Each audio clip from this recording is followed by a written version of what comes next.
This is a saga of the number of controversies that Boris Johnson seems to be getting into. And now, a leaked email has once again brought more negative press to the British Prime Minister Boris Johnson. The email has revealed that as many as about 100 people, believe it or not, 100 people were invited to the 10 Downing Street, which is the official residence of the incumbent British Prime Minister. And they were invited for what is being described as a bring your own booze party that was held at a time when the rest of the country was under very strict restrictions, under a strict lockdown back in 2020. This after the Prime Minister had maintained that there had been no gathering at his residence at 10 Downing Street that had broken any kind of COVID protocol last year. Now, according to reports that are emerging, at least about 40 staff members gathered in the garden for the drinks party, where they consumed some fine wine and cheese.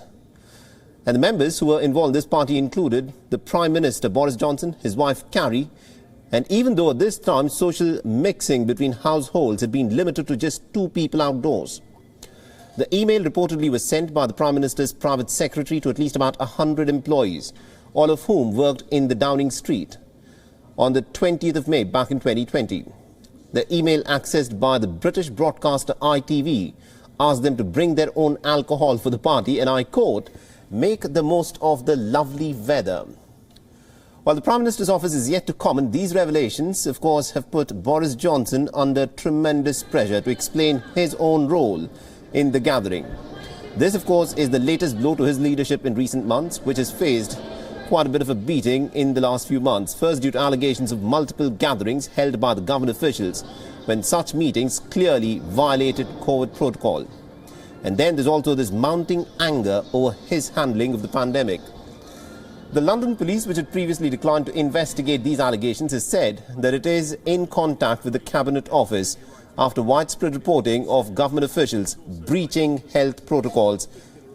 A senior government official is also said to be investigating the claims that at least about 5 parties were held in government departments last year when the country was in a state of a strict lockdown.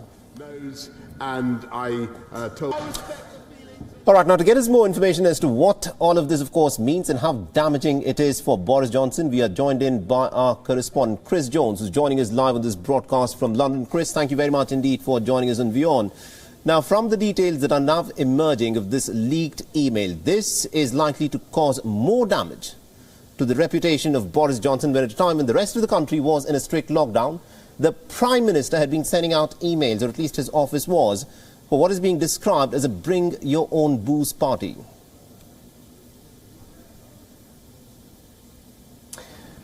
Well, that's right. It wasn't long ago that we were talking about the whole Christmas party debacle, and now there's this so-called socially distanced garden party where around 100 people are believed to have been invited by email from a government senior official. Only 30 are reported to have arrived at that social event at 10 Downing Street. Among them, eyewitnesses say, was Boris Johnson and his wife, Carrie. Now, these kind of claims haven't been verified as of yet, but we have heard from the Health Minister, Edward Argar, who has said he understands why people are so visibly upset and furious over these claims, but we haven't heard from number 10 Downing Street, as you mentioned, just yet. What we have heard, though, is that there is an investigation that is due to happen over what happened on the 20th of May 2020. If you remember, when people weren't allowed to gather in large, undergo kind of large gatherings with multiple households.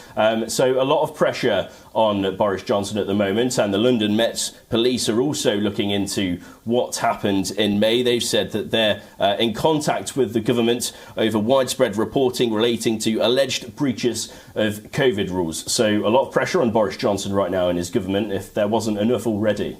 Absolutely indeed. And what does it do for the popularity of Boris Johnson, who has been facing one controversy after another?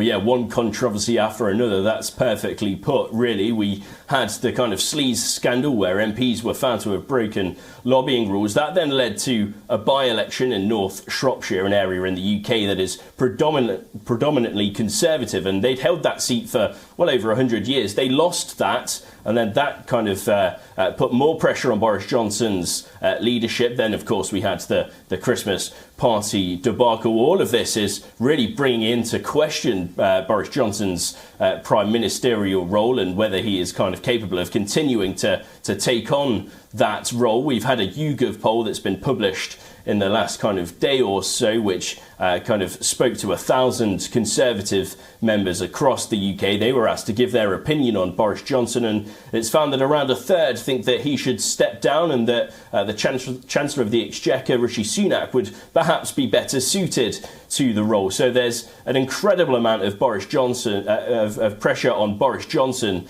and his government at the minute, and all eyes on what really happens next. Absolutely, indeed. What happens next? That is something that we will find out. But thank you very much indeed, Chris Jones, for joining us and getting us all those updates there from London. WION is now available in your country. Download the app now and get all the news on the move.